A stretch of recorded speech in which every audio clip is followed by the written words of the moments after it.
Class, এবং এটাই হচ্ছে আপনাদের ফিগার ড্রয়িং এর মধ্যে মোটামুটি শেষ ক্লাস। এরপরে আমরা সরাসরি বিভিন্ন জায়গায় বিভিন্ন ধরনের ফিগারের নিয়ে আলোচনা করব। মুখমণ্ডল খুব ইম্পর্টেন্ট একটা জিনিস, এবং আমরা অনেক সময় কিন্তু এই জিনিসটা আটকে যাই, কিন্তু এটার একটা রুলস আছে। রুলসটা যদি আপনারা জানেন, আপনারা সবাই যে কোনো ধরনের মুখমণ্ডল আঁকতে পারেন। রুলসটা কি দেখেন, খুব সহজ। প্রথমে লক্ষ্য করেন, একটা সার্কেল দিবেন। আপনার মুখটা যেই সাইজেরই হোক, সেই সাইজ অনুযায়ী একটা সার্কেল। সার্কেলের নিচে একটা অনেকটা ত্রিভুজ আকৃতির একটা যে অংশটা সেটা দিবেন। এখন এই অংশ আর ত্রিভুজ, এই দুইটার মধ্যে তফাৎ কি জানেন? ওই ত্রিভুজটার অর্ধেক অর্ধেক অংশে যতটুকু জায়গা হয়, এই জায়গাটাই ঠিক কতটুকু জায়গা হয়। হ্যাঁ, সরাসরি আপনি যদি এই আকৃতিটা আঁকতে যান, অনেক সময় টাফ হয়, কিন্তু আপনি যদি এই নিয়মটা মেনটেন করেন, এটা খুব বেশি ইজি হবে। এবং এখানে আমরা বেশ কিছু মেজারমেন্টের যে অনুপাত সেটা পেয়ে যাব। এখন দেখেন, আপনি হচ্ছে প্রথমে একটা লাইন দিবেন। লক্ষ্য করেন, একটা একদম মিডল পয়েন্টে একটা লাইন দিবেন, ভার্টিক্যাল লাইন। এরপরে এই যে সার্কেলের একদম মিডল পয়েন্টে একটা লাইন দিবেন, হরিজন্টাল লাইন।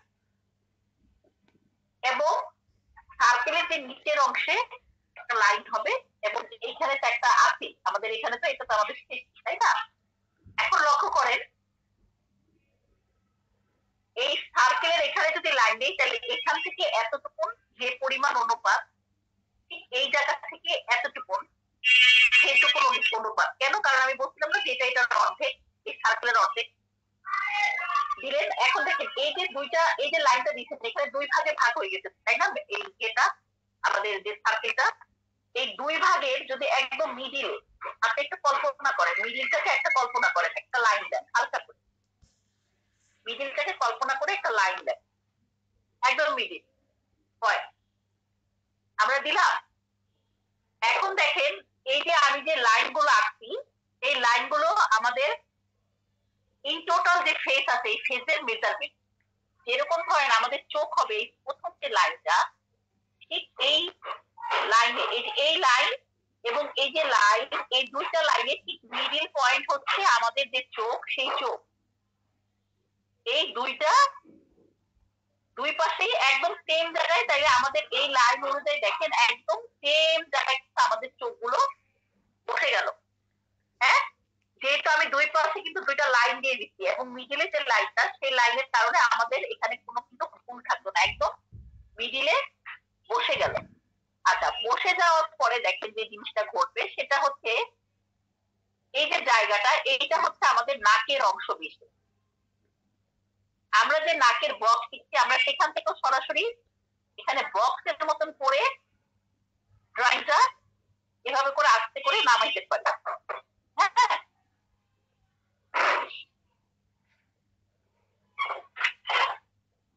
আস্তে করে নামাইতে পারি। নামাইলাম, তাহলে নাকটা শুরু হলো আমাদের সেই যে সার্কেলের যে মিডিল লাইন সেখানে, এবং সার্কেলের যে শেষ, এই শেষে কি হইলো আমাদের নাক কি হলো, নাকের যে বিষয়টা সেটা টোটালি শেষ হয়ে গেল। হ্যাঁ, আচ্ছা, এখন দেখেন এই যে অংশ, এই অংশের মিডিলে আরেকটা লাইন হবে। এই যে মিডিলে যে লাইনটা হলো, এটা হচ্ছে আমাদের ঠোঁটের কাটা যে অংশটা, সেটা মানে ঠোঁটের মাঝখানে যে ভাগ। তাইলে আমাদের ঠোঁটের মাঝখানে যদি ভাগ হয়, তাহলে উপরের যে অংশটা দেখেন, এই অংশটা শুরু হবে ঠিক আমাদের এই মনির যে অংশটা আছে, শেষের যে লাইনটা, এই লাইন থেকে শুরু হবে, এবং এখান থেকে এই যে ভাগটা এই মিডিল লাইনে পড়বে, একদম যে এখানে শেষ হবে, এবং নিচের যে অংশটা ঠিক সেম ভাবে শেষ হবে। পুরোটা একটা মাপঝোঁক। মাপঝোঁকে আপনাদের কি কি মনে রাখতে হবে, এই পর্যন্ত তো শেষ। এখন আমি আরেকটু আপনাদেরকে বোঝানোর জন্য আরেকবার দেখাই রাখতে। আমাদের মেন মনে রাখার বিষয় হচ্ছে একটা সার্কেল। আমি যেই সাইজের মাথা আঁকবো, সেই সাইজের একটা সার্কেল। সার্কেলের নিচে ঠিক অতটুকুনি একটা ত্রিভুজ আকৃতির একটা অংশ নিতে হবে, ঠিক সার্কেলের অর্ধেক অর্ধেক অনুমান। কারণ এটা কিন্তু আমি কোনো মাপঝোঁক দিচ্ছি না। মাপঝোঁক করতে কি এখানে আমার কোনো স্কেল ব্যবহার হচ্ছে না, এখানে আমার চোখ দিয়ে আমি মাপটা বের করে ফেলতে পারতেছি। যদি কারো একদম খুব দুর্বল, লাইন করে সার্কেল করে ওভাল করার পরে এই দুর্বল জিনিসটা আপনাদের থাকবে না। হ্যাঁ, আপনি নিজে এটা দিতে পারবেন। আচ্ছা, দেওয়ার পরে কি হলো দেখেন, এটা মিডিলে আমি একটা লাইন দিলাম। এই যে মিডিলে যে লাইন দিলাম, আর এখানে তো আগে আমি একটা অনুমান করে একটা লাইন দিচ্ছিলাম, আরেকটা লাইন হবে আমার এখানে, আর এখানে তো আছে। এরপরে ঠিক এই যে একটা অংশ, এই যে একটা অংশ, দুই অংশে ভাগ হয়ে গেছে, তাই না? মিডিলের লাইনটা যাচ্ছে, এটা মিডিল পয়েন্টে আমার আরো দুটো লাইন যাচ্ছে, লক্ষ্য করেন। এবং এই যে ভাগ, এর ঠিক একদম মিডিলে আরেকটা লাইন হবে। এটা হচ্ছে আমার মূল মাপকাঠি। এই যে এখন আমি যেহেতু আলাদা আলাদা পার্ট ড্রয়িং শিখেছি, পার্ট ড্রয়িং করতে জানি, আমি সেই অনুযায়ী খালি পার্ট গুলোকে এই জায়গাগুলোতে বসাই দিই। নাকের জায়গায় নাক বসাবো, এটুকুন জায়গায় নাক। আমরা কি শিখছিলাম? চোখে আমরা চোখ আঁকতে যখন গেছিলাম, আমরা চোখের মাপকাঠি কি শিখছিলাম? যে দুই চোখের মধ্যবর্তী জায়গায় ঠিক আরেকটা চোখ বসানোর সমপরিমাণ জায়গা থাকে। তাহলে আমার যে মেজারমেন্ট, এই মেজারমেন্টটা অটো বের হয়ে গেছে না, যে দুইটা চোখের মধ্যবর্তী জায়গায় আরেকটা চোখ বসানোর যে জায়গা, সেই জায়গা রয়েছে, বের হয়েছে কিনা? এক। দ্বিতীয়ত আমরা আরেকটা মেজারমেন্ট পাই, সেটা হচ্ছে যে আমাদের দুই চোখের মনি সোজা বরাবর তাকাই আমাদের ঠোঁটের অংশটা সেটা শেষ হয়, এবং চোখের মাঝখান দিয়ে যে নাকটা বের হয়, সেই নাকের এবং ঠোঁটের যে দূরত্ব অটোমেটিক কিন্তু সব জায়গা মতন বসে গেছে। এখন কান কই বসে আমাদের? কান হয় আমাদের চোখ এবং নাকের যে মিডিল যে জায়গাটা, এই জায়গায় আমাদের কান হয়। লক্ষ্য করেন, এই দুই জায়গায় আমাদের কি হয়? কান হয়। এখন কানের মধ্যে কিন্তু একটু ব্যাসকম থাকে। ব্যাসকম বলতে কারো কান দেখবেন একটু ছোট হয়, কারো কানের লতি বড় হয়, লতি ডিফারেন্ট ডিজাইন হয়। এগুলো আমাদের ব্যক্তি, যে আমরা যে এক একজন এক এক রকম ব্যক্তি, সেইটাই কিন্তু আমাদের আলাদা করে এই ডিজাইন গুলা। আমাদের ঠোঁটের ডিজাইন, মূল কাঠামো এটা। এরপরে আপনি যখন ড্রয়িং করতে জানলেন, আপনি এই মাপ জানেন, যোগ জানেন, সব জানেন। আর আপনি এখন করবেন কি? মানুষকে দেখে দেখে আপনাকে মিলানোর চেষ্টা করতে হবে যে সবই তো মগ, কিন্তু মগের মধ্যে তো একটা ডিজাইন থাকে যেটা ডিফারেন্ট হয়, তাই না? আমরা যাই চুজ করি, এটা কিনবো না, ওইটা কিনবো, ওইটা কিনবো না, সেটা কিনবো। কেন? কারণ ডিজাইন। সবই মগ, কাজও এক, পানি খাওয়া, অন্য কোনো কাজ নেই, কিন্তু আমরা চুজ করি। ঠিক মানুষের ক্ষেত্রেও সেম। আমরা মানুষটাকে যখন দেখি, বুঝে যায় যে এইটা কোন মানুষ আমার সামনে দাঁড়াচ্ছে। কেন দাঁড়াই? তার এই আকৃতির কারণে। কিন্তু মাপঝোঁক সেই মানুষের এক কঙ্কাল দেখলে আমরা চিনবো না, কঙ্কাল জারি রেখা, আমরা চিনবো না। কিন্তু মানুষটার চেহারার উপরে যে কাঠামো আছে, এই যে মাপঝোঁক দিলাম, দেওয়ার পরে এখন আপনি তার আকৃতি অনুযায়ী তাকে মিলাই দিবেন, মানুষ হয়ে যায় এক। দ্বিতীয়ত আমরা আরেকটা বড় ভুল করি, সেটা হচ্ছে চুল। এই যে সার্কেল, এটা কি? এটা হচ্ছে আমাদের মাথা। এখানে আমাদের ভুরু, দেখেন, লক্ষ্য করেন, এই যে আমাদের ভুরু, হ্যাঁ, ভুরুর ধরেন একটা শেপ দিলেন, যে কোনো একটা শেপ দেন। এই যে মাথা, এখন চুল কি এখান থেকে শুরু হয় কখনোই? মানুষের না, চুল শুরু হয় এই যে মাথা থেকে। লক্ষ্য করেন, এখান থেকে যদি এই ব্যক্তির চুল হয়, তার চুল যেরকমই হোক, যেই আকৃতির হোক, সেই আকৃতি অনুযায়ী এটা হয়তো বা এরকম করে নামতে পারে বা এরকম করে উঠতে পারে। হ্যাঁ, তার মানে কি? মাথাটার উপরে তার চুল থাকবে। এখন এই মাপটাও কিন্তু একটা অনেক বড় ইম্পর্টেন্ট, কারণ এখানে যদি আমি আমার ব্যক্তির এখান থেকে চুল শুরু করি, কখনো এখানে চুল হবে না, কারণ ওর তো চুল এখান থেকে বের হইছে। তার মানে ওর চুল বের হয়ে আর একটু উপর পর্যন্ত যাবে। তাহলে এই যে চুলের যে আকৃতি, এটা কিন্তু একটা ইম্পর্টেন্ট একটা ব্যালেন্স একটা মানুষের ফেসের জন্য, যে তার এই যে চুলের যে ব্যালেন্সটা, হ্যাঁ, কারণ এই ব্যালেন্সটা না থাকলে কিন্তু আপনার এইটাকে আবার ওই আগের মতনই এত মাপঝোঁক শিখার পরেও আপনার ভুল হয়ে যাবে। যদি আপনি চুলকে এখান থেকে শুরু করেন, এখান থেকে কিন্তু চুল শুরু হবে। আমাদের একটা অনেক বড় একটা কপাল আছে প্রত্যেকটা মানুষের।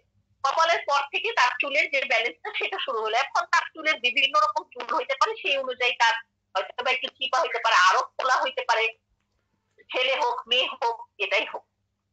এখন কথা হচ্ছে যে এই মাপটা কার? ছেলে পুরুষের না মহিলা? এই মাপটা হচ্ছে পুরুষ মহিলা উভয়। পুরুষ মহিলার মধ্যে কোনো মাপঝোঁকের মধ্যে কোনো সমস্যা নাই। মাপঝোঁক সবচেয়ে, গঠন আলাদা।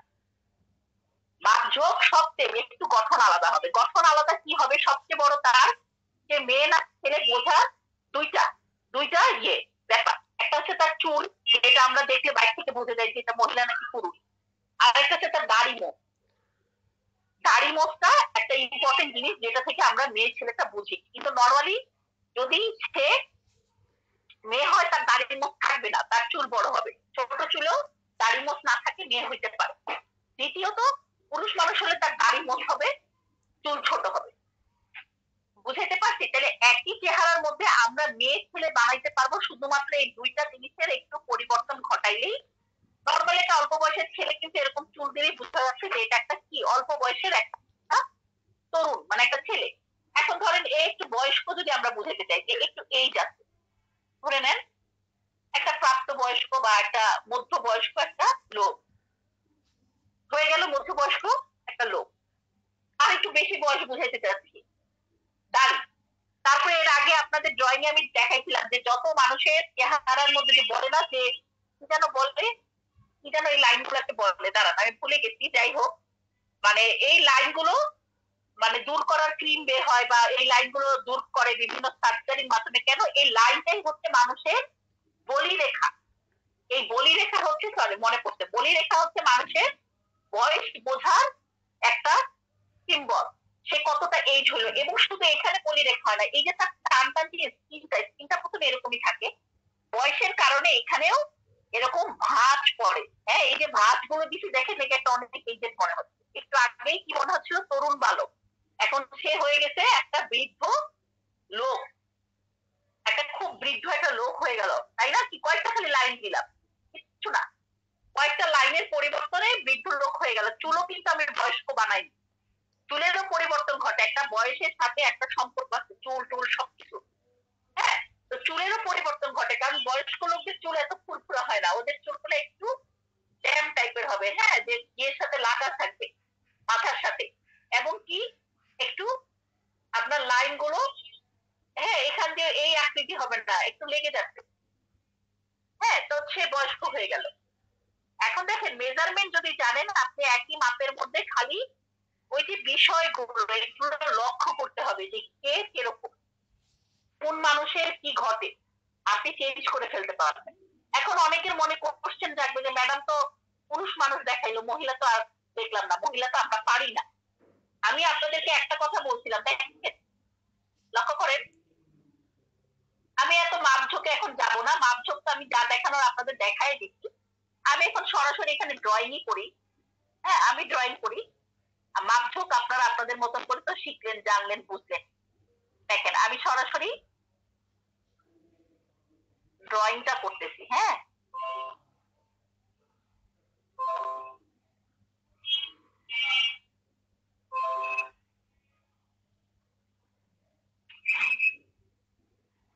এখন কথা হচ্ছে এই যে আঁকলাম, এখন এ কিন্তু পুরুষ না মহিলা, এখনো পুরুষও হয় নাই মহিলা হয়। এখন আমি একে এইভাবে পুরুষও বানাইতে পারবো, আমার যদি ইচ্ছা করে যে না আমি একে একটা মহিলা বানাবো, এবং এর এইজটা কত, এর এইজটা হচ্ছে একটা ছোট্ট মেয়ে, এ হচ্ছে একটা খুব ছোট একটা একটা খুব ছোট বয়সের মেয়ে। মনে করেন মোটামুটি এর বয়স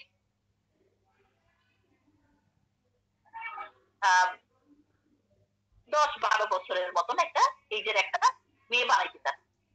এই আমার 10-12 বছরের এইজের একটা মেয়ে কিন্তু হয়ে গেল। হ্যাঁ, 10-12 বছর বয়সের একটা মেয়ে হয়ে গেল। এখন আমি যদি চাই যে না আমি একে 10-12 বছর বানাবো না, একে আমি একটা মহিলা বানাবো, সেম জিনিস, কিচ্ছু না, মাপঝোঁক যেহেতু একই সব সময়, তাহলে মাপঝোঁকে কোনো পরিবর্তন হবে না, পরিবর্তন হবে তার মানে তার যে আকৃতি বা তার যে মনে করেন যে এই যে তাকে যে আমরা সাজাইছি এই সাজগোজের মধ্যে, সাজগোজ যখন পরিবর্তন হয়ে যাবে অটোমেটিক ও একটা মহিলা, একটা হচ্ছে ওই বাচ্চা মেয়ে থেকে একটা মহিলায় পরিণত হয়ে যাবে অটোমেটিক।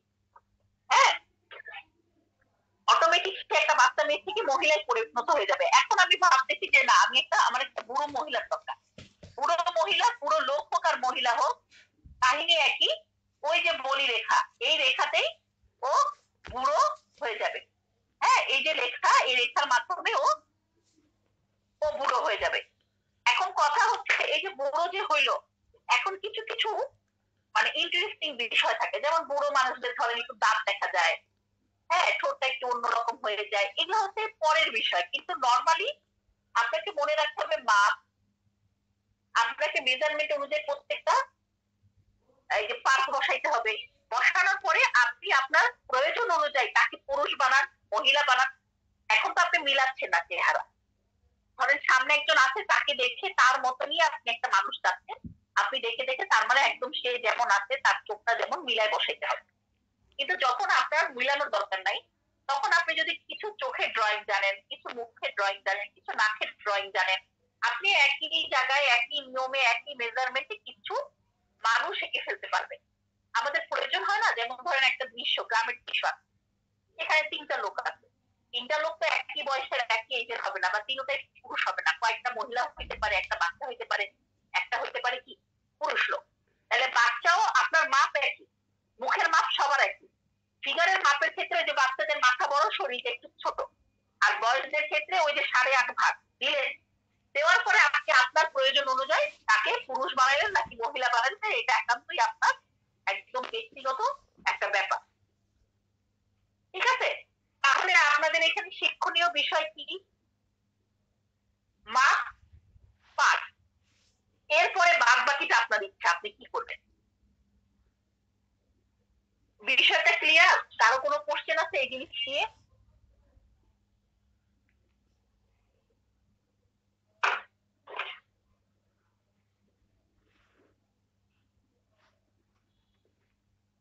এখন দেখেন আরেকটা বিষয় আছে, সেটা হচ্ছে আমরা বিভিন্ন সময়ে যখন পেজগুলো আঁকতেছি, মানুষগুলো আঁকতেছি, মানুষের এটা বলে হচ্ছে ভঙ্গিমা।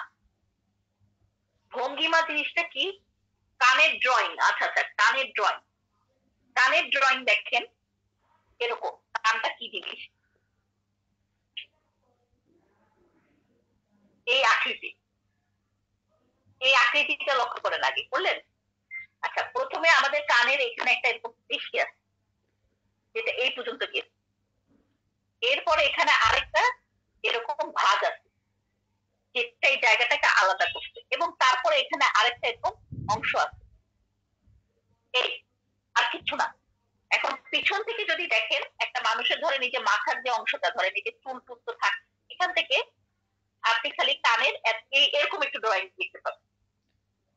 এই অংশ ব্যতীত আর অন্য কিছু দেখতে পারবে না যদি মানুষটা ওই দিকে যায়। মানুষটা যদি একদম সামনে থাকে এতটাও দেখা যায় না, কারণ মানুষের চুলের আর কানের একটা এরকম সম্পর্ক যে কান প্রায় এরকম এতখানি অংশ ঢাকাই থাকে, হালকা একটু দেখবেন, কিন্তু মেন ড্রয়িংটা মনে রাখবেন। আর কানের ড্রয়িং কিন্তু মনে করে দেখুন, আমি কিছু কানের ড্রয়িং দিয়ে দিচ্ছি আপনাদেরকে, আমার কাছে আছে, প্র্যাকটিস করবেন। ওইখানকার কান প্র্যাকটিস করার পরে আপনাদের আর বাদ বাকি কানের প্রয়োজন পড়বে না। কানের মূল ড্রয়িং হচ্ছে একটা জাস্ট এই, কিন্তু এটা তো আঁকা সহজ। ভিতরের ড্রয়িংটা কেমন? ভিতরের ড্রয়িংটা দেখেন, প্রথমে একটা অংশ গেছে আমাদের এখান থেকে এই, তারপরে একটা ড্রয়িং গেছে এই, কমপ্লিট কান। ঠিক আছে? মিউট হয়ে যেতে হবে সবাইকে। এই হচ্ছে কানের মূল ড্রয়িং। এখন আপনি এটাকে ওই যে জায়গায় বসাবেন কানটা, আর কানটা দেখা যাবে যে অনেক সময় এরকম দেখাও যাচ্ছে না, এক পাশের কান দেখা গেলে আরেক পাশের কান দেখা যায় না, একদম সামনে থেকে দেখতে গেলে কানের এই পুরো ড্রয়িংটা খুব বেশি একটা দেখা যায় না। হ্যাঁ, তো সেই অনুযায়ী কানটাকে বসাইতে হবে, কিন্তু মূল কানের ড্রয়িং এইটা। আর কানের আমি ড্রয়িং দিয়ে দিচ্ছি যেহেতু বললেন, ওইটা দেখে প্র্যাকটিস করবেন। বাস, শেষ। এখন আসেন যেটা বলতেছিলাম, যে আমরা যখন ড্রয়িং গুলো করতেছি ভালো কথা, এখন কথা হচ্ছে যে ভঙ্গিমা নামের একটা জিনিস আছে। ভঙ্গিমা কি? আমাদের আশেপাশের যে কার্যকলাপ, রিয়াকশন, তার উপর ডিপেন্ড করে আমাদের মুখের কিছু পরিবর্তন ঘটে। এটাতে একটু আগে যেটা দেখেছি, এটা সাদা মাথা একটা মুখ আপনার দিকে তাকায় আছে, তাই না? কিছুই না, কিন্তু কোনো রিয়াকশন নাই।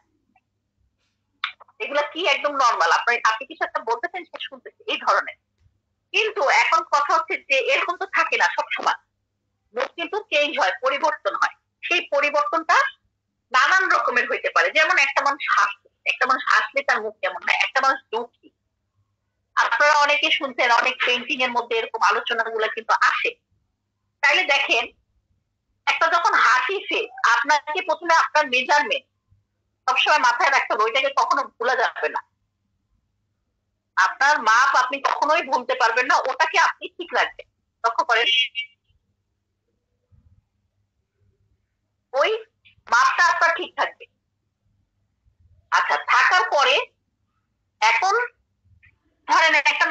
হাসতেছে, হাসলে ওর মুখের কি পরিবর্তন ঘটে দেখেন। হাসলে একটা মানুষের চোখ যেটা হয় সেটা হচ্ছে যে একটা মানুষের চোখ দেখবেন একটু ছোট হয়ে যায়, নর্মাল লেগ থেকে একটু ছোট, এবং একটু কি হয় এই যে চামড়াগুলো উপরের দিকে উঠে, কারণ সে হাসতেছে। হ্যাঁ, আচ্ছা, নাক নাক নাকের মতনই থাকবে, নাকের পরিবর্তনটা খুব বেশি মানুষের চেহারার মধ্যে হয় না, মানুষের রিয়াকশনের সাথে তার নাকে কোনো ম্যাক্সিমাম সময় কোনো পরিবর্তন নেই, ঠিক আছে। মুখের কি পরিবর্তন হয় দেখেন, এই যে আমাদের যে লাইনটা, এই লাইনটা কিন্তু আমি তখন দেখলাম সোজা, এই লাইনটা বাঁকা হয়ে উপরের দিকে উঠে। হ্যাঁ, এই লাইনটা কিন্তু বাঁকা হয়ে উপরের দিকে উঠছে, কি হয় তার হাসিটাও কিন্তু বাঁকা হয়ে উপরের দিকে উঠে। এই যে উপরের দিকে যে উঠলো, এটাতেই বোঝা যাচ্ছে কি সে হাসতেছে।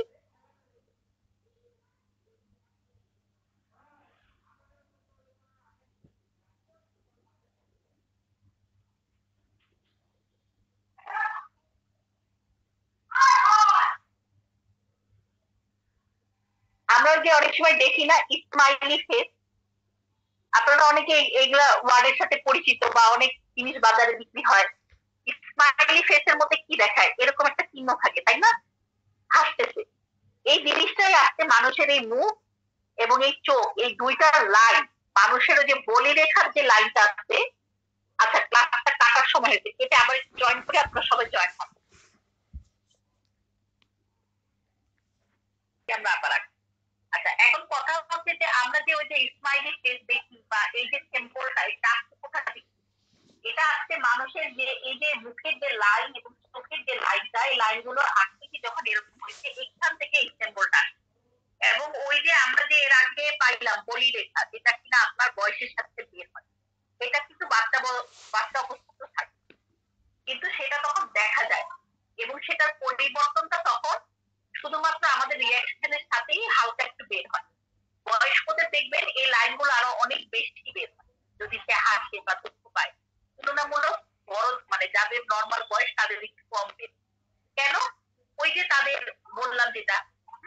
আবার ধরেন এই লোকটাই কারোর সাথে ধরেন কিছু বলতেছে, ধরেন কথা বলতেছে বা হাসছে, যেহেতু আমরা স্কিল দিবি থাকি, আমাদের তো ছবি তো নড়ে না, এক অবস্থাতে স্কিল থাকে, তাহলে সেই অবস্থায় ধরেন এই ব্যক্তিটা যদি কিছু খায় বা কথা বলে, এই দুইটা কিন্তু প্রায় একই রকম অবস্থা মানে আমাদের তৈরি করে। এরকম যেমন ধরেন চোখ তো চোখের মতন থাকবে,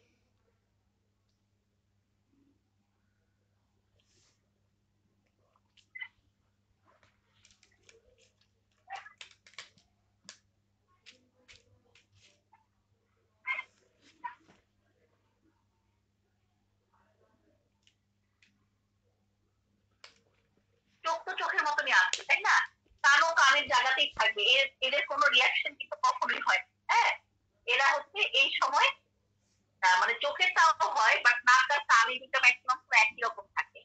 এখন খাওয়া অবস্থায় তার লাইনটা এই জায়গায় আছে, তাই না, এখন এই লাইনটার কি পরিবর্তন ঘটে, বা তাতে কথা বলতেছে দেখেন, তখন যে জিনিসটা হয় তাদের এই মুখটা খুলে, এই লাইনটা কিন্তু আর দেখা যাবে না, এখানে লাইন থাকবে না, তখন মুখটা সে খুলে, কারণ সে তখন কথা বলতেছে, তার একটু দাঁত দেখা যেতে পারে। হ্যাঁ, কারণ সে কি তখন কথা বলতেছে, নাইলে সে কি করতেছে, খাচ্ছে। এই দুইটা পরিস্থিতিতে মানুষের চেহারার মধ্যে এই পরিবর্তনটা লক্ষ্য করা যেতে পারে। তারপরে আপনি চুল, চোখ, নাক, মুখ, কান দিয়ে ওটা মেয়ে না মহিলা না পুরুষ, এটা তো আপনি ওই নিয়ম মেনটেন করবেন, যে নিয়মে আগে আমি আপনাদেরকে শিখাইলাম। কিন্তু নর্মাল সময় কথা বলার সময় হোক, বা এক দুইজন লোক যখন কথোপকথন করতেছে, তখন তাদের ভিতর এই ঘটনাটা ঘটে। এখন আসেন, যখন একটা মানুষ সাইডে তাকায়, এগুলো তো সব সামনে থেকে আপনি দেখছেন, সাইড থেকে কি পরিবর্তন করে, সাইডে যখন মানুষটা থাকে তখন তার কি পরিবর্তন ঘটে?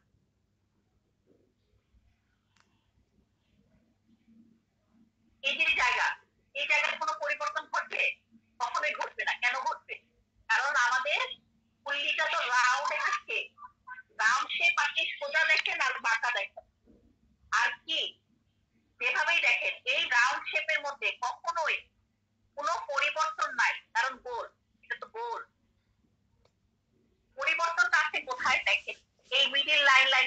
থাকবে, এই লাইন লাইনের জায়গায়, এই লাইন লাইনের জায়গায়, এই লাইন লাইনের জায়গায়। সব সেম। পরিবর্তন ঘটে তার সামনের যে ফেস আমরা যখন দেখবো, দেখেন এটা কি আমাদের কপালের অংশ, তাই না? ঠিক আমরা জানি এটা কি আমাদের নাক, আমরা যে সাইড নাক দেখতে করছিলাম না, সাইড থেকে নাক দেখা যায় কিসের মতন? এলের মতন। এলটাকে যদি আপনি চিন্তা করেন, এই হইতে পারে, এই হইতে পারে, নানান রকম গঠন অনুযায়ী। আচ্ছা, এই যে মুখ, তাইলে এই এসে এই দেখেন প্রথম যে ভাবটা, দ্বিতীয় ভাব এসে তার ঠোঁটটি। এখন এই যে লাইনটা, এটা কিসের লাইন? এটা হচ্ছে তার সেই যে কান। এই পরিস্থিতিতে একমাত্র এই ব্যক্তি পুরো কানটাকে দেখা যায়, পুরো কানের ড্রয়িংটা প্রয়োজন পড়ে।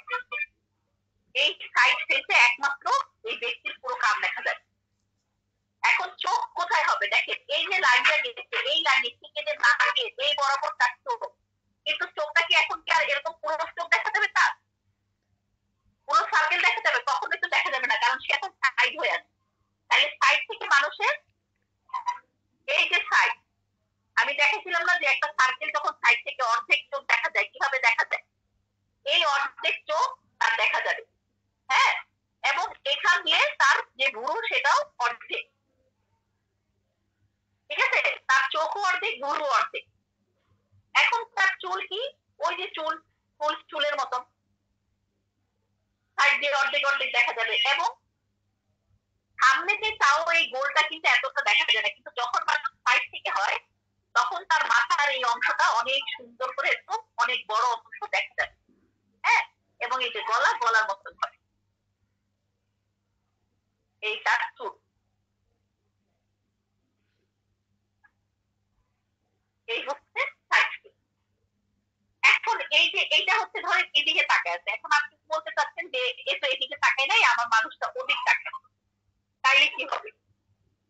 তাইলে সব সেম হবে, খালি উল্টে যাবে। ওই যে আমাদের ঘরের যে নিয়ম, সব সেম হবে, খালি উল্টে যাবে। কিভাবে? দেখেন আমাদের ওই সার্কেল সার্কেলের মতন থাকবে, আমাদের ওই যে নিচের যে অংশটা সেটা ওইটার মতন থাকবে, এবং সার্কেলের এই জায়গায় অংশটা আরো বাড়ে যাবে, কারণ আমাদের ওই যে কি বলে, এটা হচ্ছে ফুললির যে ড্রয়িং, সেই ড্রয়িংটা যদি আপনারা কেউ দেখেন বা ফলো করেন বা ড্রয়িং কয়েকবার করে নেন, এটা আপনাদের জন্য খুব বেটার একটা মানে বিষয়, হ্যাঁ, যাতে করে আমরা ড্রয়িংটা পারফেক্ট করতে পারি।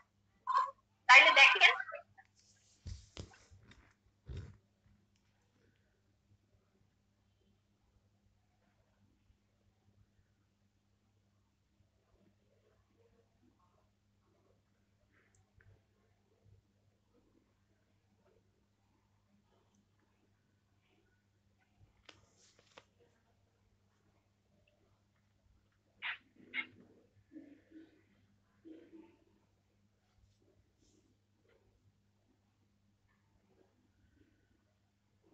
এই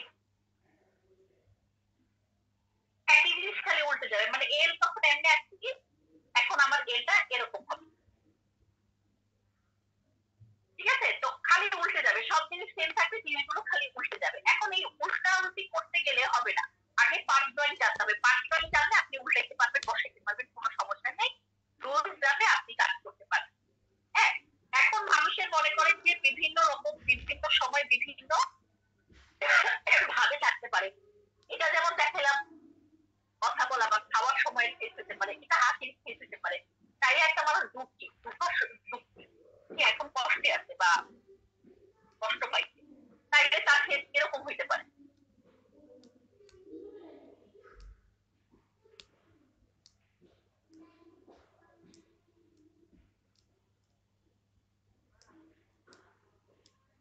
দুঃখী মানুষ যখন হয়, মনে রাখবেন মানুষের চোখ এবং মানুষের যে মুখ, এই দুইটার সবচেয়ে বড় পরিবর্তন হয়, হ্যাঁ। এই চোখ আর মুখ এটাই কিন্তু আমাদের মেন, এটাই হচ্ছে আমাদেরকে আমাদের মনোভাবকে এটা বোঝার জন্য এই দুইটা জায়গা লক্ষ্য করলে, আপনি যদি জানতে পারেন, মানে ভালো করে লক্ষ্য করেন, পৃথিবীর যে মানুষই হোক, আপনি বুঝতে পারবেন যে কে কি পরিস্থিতিতে আছে, হ্যাঁ। চোখ এবং কি তার মুখ, হ্যাঁ, যখন হাসির অবস্থা এরকম থাকে এটা তো হাসতেছে, তাহলে এটা একটা নর্মাল হিসাব। দুঃখী হইলে এরকম হয়ে যাবে, তাই না? দুঃখীর সিম্বল কি এটা দেখায়। তাহলে দুঃখী অবস্থায় এই দাগটা কি হবে, নিচের দিকে নামবে। তাহলে নিচের দিকে যে নামবে সেই ড্রয়িংটা কিরকম হবে সেটা দেখেন।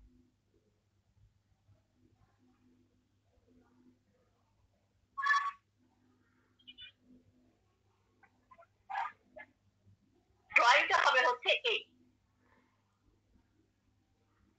হ্যাঁ, কারণ পুরো ঠোঁট এভাবে কিন্তু কখনো বাঁকা হয় না। আবার হ্যাঁ, অনেক সময় অনেক ড্রয়িং এরকম বাঁকা দিয়েও বোঝানো যায়। হ্যাঁ, এরকম দুইটা লাইনের মাধ্যমে ঠোঁট আঁকা যায়, বাট নর্মালি সময় আপনাকে এই ঠোঁটটা ড্রয়িং করতে হবে এবং ঠোঁটের এই লাইনটা নিচের দিকে টান দিতে হবে। তার মানে সে দুঃখ। হ্যাঁ, আপনি লক্ষ্য করেন এই তিনটা যে ফেস, এই তিনটা ফেসের মধ্যে সুখী দুঃখী বোঝা যাচ্ছে কিনা আপনারা একটু বলেন, আমি একটু শুনি। হ্যাঁ ম্যাম, রিয়ালাইজ করা যাচ্ছে যে একটু বোঝা যাচ্ছে, তাই না? একটু দুঃখী সুখী। এরপরে আরো সিম্বল আছে, একটু যদি দেন, হ্যাঁ, মানে একদম যে অবশ্যই দুঃখী, কিন্তু এটাও লাগে না, এটা ছাড়াও তার মনটা খারাপ বোঝা যায়। হ্যাঁ, এরকম রাগী মানুষেরও সিম্বল আছে। এত দরকার নাই, আমাদের এত রাগ টাগের প্রয়োজন পড়ে না, কিন্তু নর্মালি যে বাচ্চারা খেলে তখন একটু হাসি, খাওয়ার সময় যে ফেসটা, না থিওরি বিষয়ে বলবেন বৃহস্পতিবার, আজকে না, বৃহস্পতিবারে বলবেন। আচ্ছা, তখন মনে করেন যে আপনাদের কি হয় যে বিভিন্ন সময় মানুষের এই ফেস গুলো একটু কমন মানে লাগে, এই যে এই কয়টা জিনিস আমাদের লাগবে, এইটা এইটা এইটা এইবার এইটা, আর নর্মাল তো বাকিটা আমরা শিখলাম। এরপরে এত বেশি কিছু লাগে না। আজকে আমরা বেশি কিছু শিখবো না, আমি এগুলো ছবি আপনাদেরকে দিচ্ছি, এর পাশাপাশি মুখের কিছু ভঙ্গিমার ছবি দিচ্ছি। এই যে এখানে ভঙ্গিমা, এই ভঙ্গিমার মধ্যে কানের ছবি দিব আর ভঙ্গিমা। এই ভঙ্গিমাকে আপনি একেই ওই যে নিয়ম মেনটেন করে মহিলা বানাইতে পারবেন, মেয়ে বানাইতে পারবেন, বুড়া বানাইতে পারবেন। আর এই যে রিয়াকশন, এত রিয়াকশন লাগে না, আপনাদের নর্মাল কমন রিয়াকশন হচ্ছে হাসি, দুঃখ, খাওয়া বা কথা বলা, এই এর থেকে বেশি লাগবে না। তাও আমি দিয়ে দিচ্ছি। এই কয়টা জিনিস আপনারা বাসায় বসে প্র্যাকটিস করবেন, কারণ আমাদের আজকে এটা কিন্তু লাস্ট ক্লাস হয়ে গেল। এরপরে আমি একেবারে আপনাদের ওই আপনাদের যে দৃশ্য গুলোতে চলে যাব। তার আগে হয়তো বা কালকে একটু মনে করাই দিবে পার্সপেক্টিভের ক্লাস নেওয়ার কথা। পার্সপেক্টিভে একটু বসছিল, ঝামেলা আছে, তো ওই ক্লাসটা নিয়ে তারপর থেকে আমরা কিন্তু আবার ওই সিলেবাস অনুযায়ী এখন আগাইতে থাকি। আমাদের একটা অনেক বড় অংশ শেষ, কারণ কম্পোজিশনে আপনাদের ফিগার ড্রয়িং কম্পোজিশন করা, তখন সরাসরি ফিগার ড্রয়িং কম্পোজিশন শেখাবো, বাট এরকম আলাদাভাবে ফিগার কিভাবে আঁকতে হয় সেটা শেখানো হবে। ঠিক আছে? তো এই জন্য এই কয়দিনে যে যে জিনিসগুলো করানো হয়েছে, যে স্টাইলে করানো হয়েছে, সবাই বাসায় এগুলো খুব দ্রুত আয়ত্ত করে ফেলে। ঠিক আছে? আমি এই ছবিগুলো গ্রুপে দিয়ে দিচ্ছি। এই বিষয়ে কারো কোনো কোশ্চেন আছে?